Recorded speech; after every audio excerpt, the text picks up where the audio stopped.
দেখুন আজকে আমি করব হচ্ছে কাঁটা চচ্চড়ি।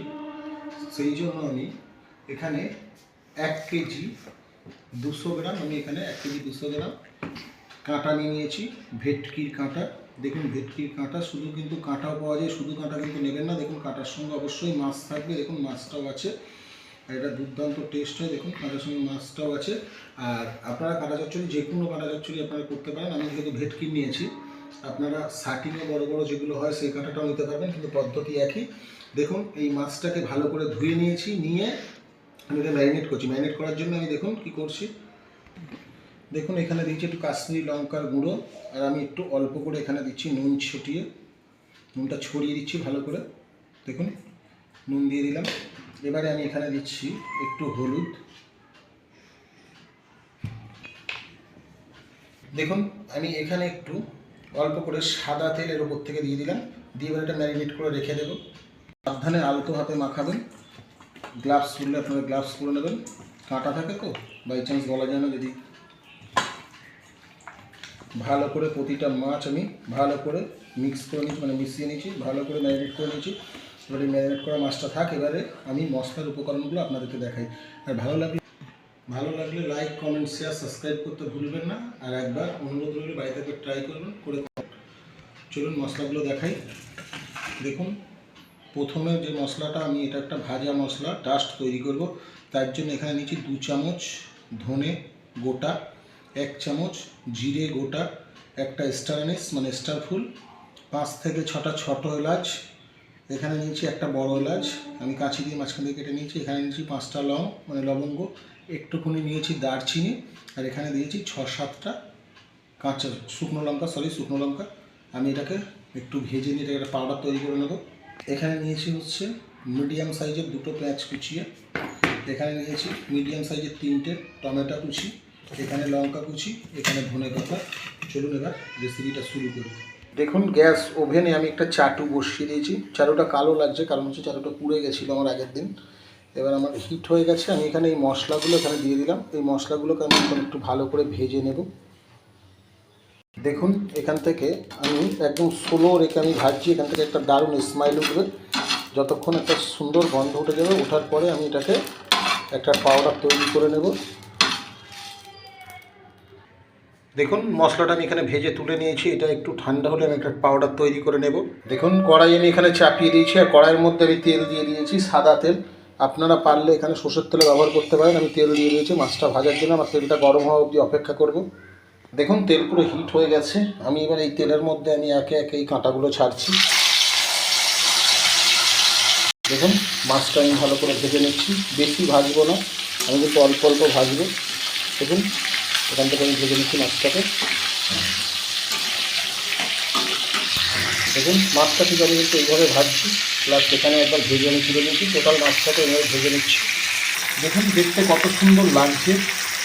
দেখুন টোটাল মাছ আমি এখানে ভেজে তুলে নিয়েছি। এবার এখান থেকে আমি দেখুন তেলটাকে কমিয়ে দিচ্ছি। দেখুন আমি এখান থেকে সাদা তেলটা কমিয়ে দিয়ে আমি অল্প করে একটু এখানে সর্ষের তেল অ্যাড করে দিলাম, একদম একটুখানি। দেখুন তেলটা দিয়ে আমি এখানে এই কোচানো পেঁয়াজগুলো আমি এখানে দিয়ে দিলাম।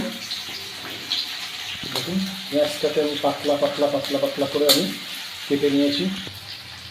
দেখুন পেঁয়াজটা আমার এখানে 50% বয়েল হয়ে গেছে। এর মধ্যে যে টমেটোগুলো কোচানো ছিল সেই টমেটোটা আমি এর মধ্যে দিয়ে দিলাম। টমেটোটা দেওয়ার সাথে সাথে আমি স্বাদ অনুযায়ী লবণ এখানে অ্যাড করে দিলাম।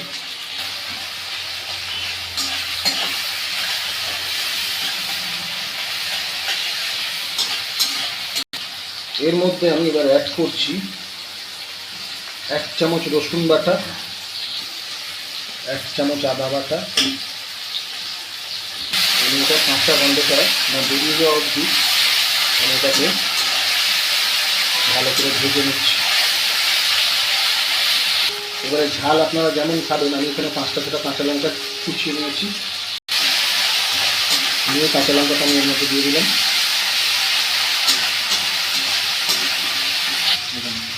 দেখুন গ্যাসের ফ্লেমটা আমি এবার লো করে দিলাম। হলুদ ব্যবহার করছি একটু কাশ্মীরি লঙ্কার গুঁড়ো। দেখুন মাছটা যে ম্যারিনেট করা ছিল সেই বাটি ধোয়া জলটা আমি এই মশলার মধ্যে দিয়ে দিলাম। গ্যাসের ফ্লেমটা কিন্তু পুরো লো রেখে দিয়েছি। এবার আমি এই মশলাটাকে 2 থেকে 3 মিনিটের জন্য চাপা দিয়ে দেবো। দেখুন 2 থেকে 3 মিনিটের জন্য আমি চাপা দিয়ে দিলাম। 2-3 মিনিট হয়ে গেছে। আমি এবার এখান থেকে ঢাকাটাকে তুলে নিলাম। তুলে নিয়ে মশলাটাকে আমি এখান থেকে ঘাঁটছি। দেখুন এখানে জল আছে। এবার আমি মশলাটা গ্যাসের ফ্লেমটাকে হাই করে দিলাম একটু।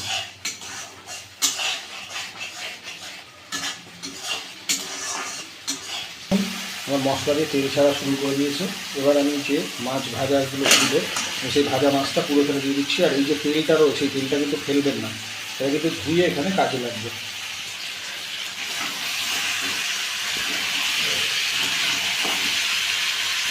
ভালো করে আমি শুকনো শুকনো অবস্থায় মিক্স করে নিচ্ছি, মানে মিশিয়ে নিচ্ছি।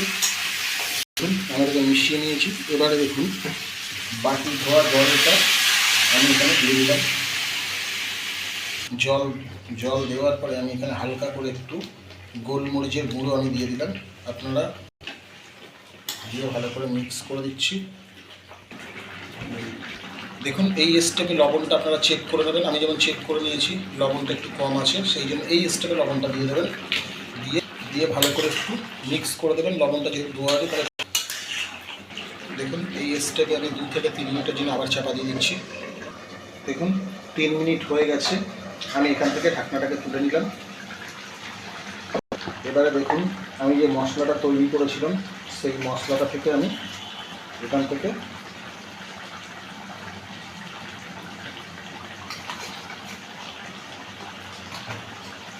সির্ফ 2 চামচ মশলা আমি এর মধ্যে দিলাম। তাহলে দিয়ে আমি এটাকে ভালো করে মিক্স করে নিচ্ছি। এইভাবে আমি মিক্স করার পরে আমি এখানে একটু ধনেপাতা ছড়িয়ে দিলাম লাস্ট ফিনিশিংয়ে। দিয়ে আমি ধনেপাতাটা দিয়ে আমি এখানে ভালো করে এটাকে মিক্স করে সার্ভ করে নেব। দেখুন আমি সার্ভ করে নিয়েছি। গরম ভাতের সঙ্গে আপনারা খেতে পারেন। গরম গরম সার্ভ করে গরম গরম খাবেন। আজকে এই পর্যন্ত। আবার নতুন ভিডিও দেখা হবে। ততক্ষণ সবাই ভালো থাকবেন, সুস্থ থাকবেন, সুখে থাকবেন।